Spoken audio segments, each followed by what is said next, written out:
Halo semuanya, selamat pagi. Sebelumnya, terima kasih sudah menyempatkan waktu untuk mengikuti webinar saya pada hari ini yang berjudul Introducing to Level Up Your UI UX Design. Pada hari ini, kita akan mempelajari materi tentang bagaimana kita mengaplikasikan desain UI UX menjadi lebih menarik lagi. Sebelumnya, sebelum kita mulai, apakah kalian berkenan untuk nyalakan kamera untuk sesi dokumentasi?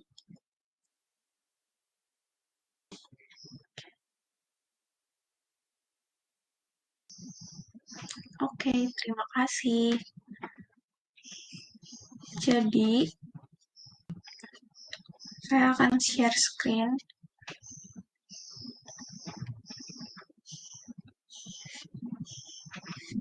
Apakah share screen kalian sudah terlihat?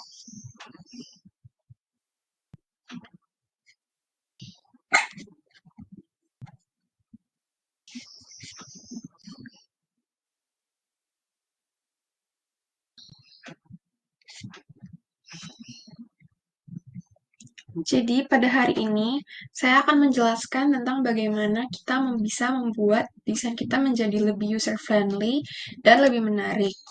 Pada hari ini, pembahasan yang akan kita bahas itu ada penjelasan konten yang terdapat pada UI UX dan ada design tips. Nah, penjelasan pertama tentang user interface dan user experience. User interface itu merupakan bagian visual dan tata letak dari sebuah aplikasi atau website digital yang berkaitan pada bagaimana sebuah informasi nantinya itu akan ditampilkan ke publik. Sedangkan user experience itu merupakan pengalaman seseorang dalam menggunakan atau berinteraksi dengan sebuah produk ataupun jasa. User experience ini juga biasa disebut sebagai proses sebelum kita sebagai user interface dan user experience tuh mendesain suatu desain aplikasi ataupun website. Nah, selanjutnya ada pembahasan kedua yaitu konten daripada dari UX itu sendiri. Yang pertama tuh ada usability testing. Usability testing itu merupakan salah satu metode yang berguna untuk mengevaluasi UX atau user experience terhadap produk dengan melakukan pengujian kepada beberapa pengguna ataupun konsumen. Yang kedua ada user research. Proses ini itu untuk memahami kebutuhan serta keinginan pengguna melalui observasi dan feedback. Yang terakhir yang ketiga ada user stories. Nah, user stories ini tuh merupakan penjelasan ataupun informasi mengenai fungsi ataupun fitur pada software yang akan ditulis oleh product manager atau tim dari perspektif pengguna. Yang terakhir ada personas. Personas itu tuh merupakan profil atau karakter yang merepresentasikan pengguna dari suatu produk atau layanan. Dengan menggunakan user persona ini, UI UX designer tuh bisa ngelihat dari sudut pandang pengguna lebih dalam, sehingga sebagai UI UX designer, kita tuh bisa membuat website sesuai dengan kebutuhan pengguna. Nah, selanjutnya ada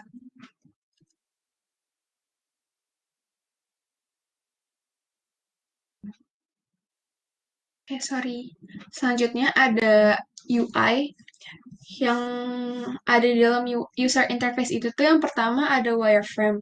Wireframe itu tuh kerangka dasar dari sebuah produk digital yang menampilkan struktur elemen informasi berdasarkan konsep yang ada.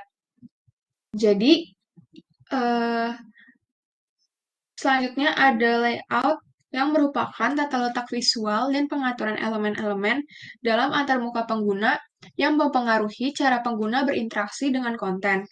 Yang ketiga ada mockup atau rancangan konsep yang meliputi elemen tampilan visual, tipografi warna, dan juga navigasi pada sebuah produk.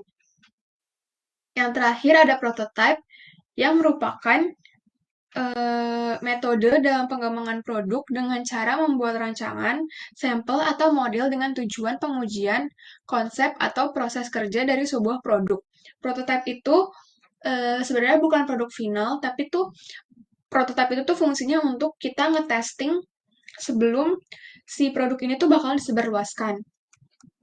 Lalu ini ada beberapa desain tips yang akan saya jelaskan.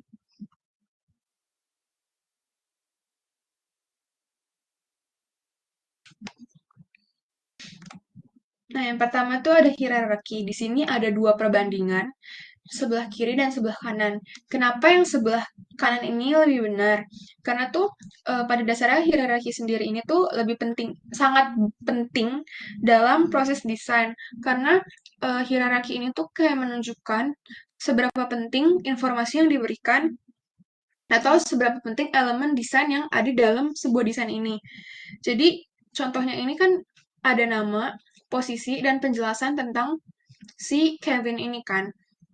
Dengan tulisan yang lebih besar daripada posisinya, orang tuh akan lebih fokus ke nama Kevin, lalu pekerjaan, dan selanjutnya bakal lebih fokus ke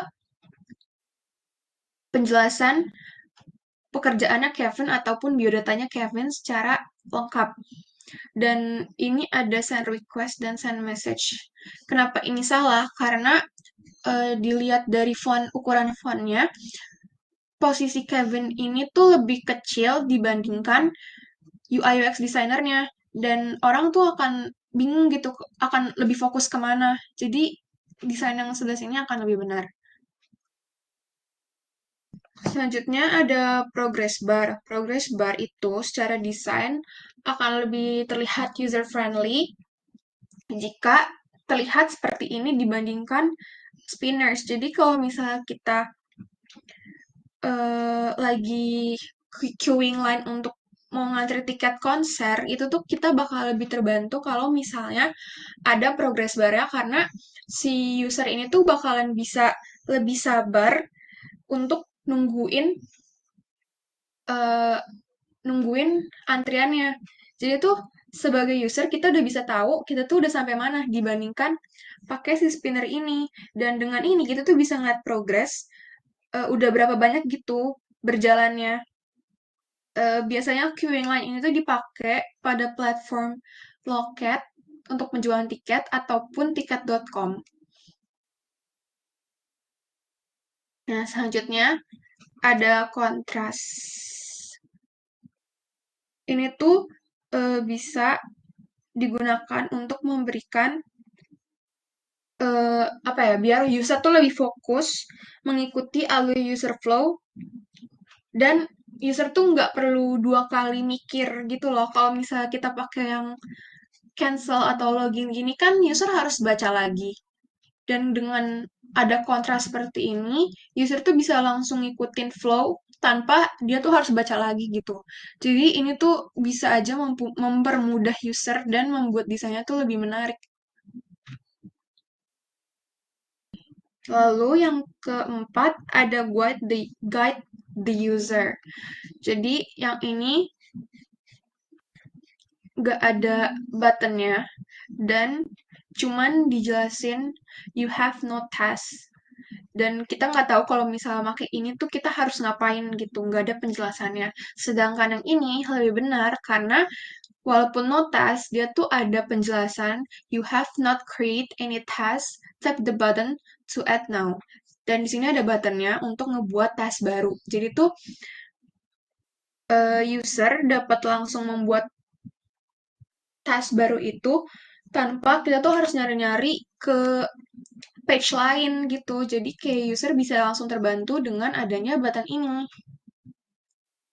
Selanjutnya ada button states atau tahapan-tahapan button. Jadi yang pertama ada active, hover, press, sama disable. Button state ini tuh yang pertama kan ada active button. Artinya button ini tuh belum diklik sama sekali dan masih bisa diklik. Jadi status ini tuh muncul ketika si pengguna ini ngeklik tombol dan memberitahu pengguna bahwa produk ini telah berhasil menerima tindakan tersebut alias tindakan kliknya. Terus yang kedua ada hover. Hover ini tuh status ketika si pengguna ini naruh kursornya di atas button ini, jadi button ini tuh kayak responsif gitu loh guys. Dan ini tuh menunjukkan kalau misalnya si button ini tuh udah bisa diklik. Lalu ada press. Press ini tuh lanjutannya dari hover.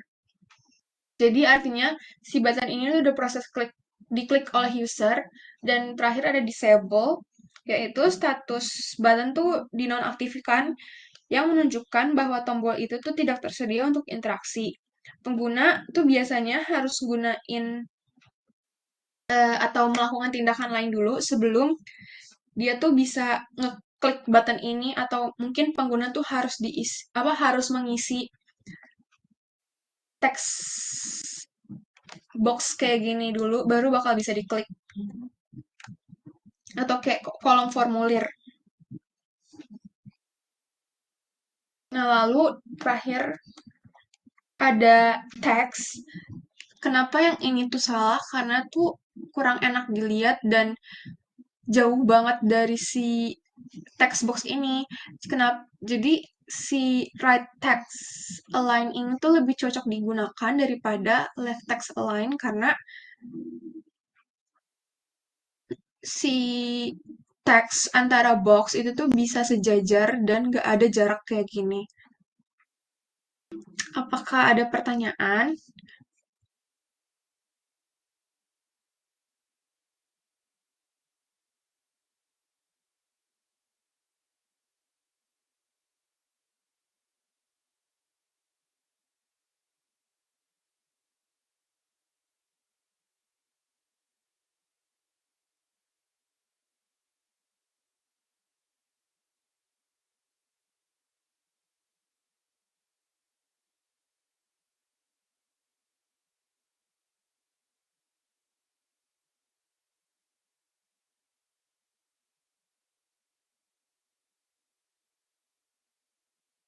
Kalau tidak ada pertanyaan, mungkin akan saya akhiri pada pada sesi hari ini. Terima kasih sudah mengikuti webinar saya. Kurang lebihnya mohon maaf. Wassalamualaikum warahmatullahi wabarakatuh.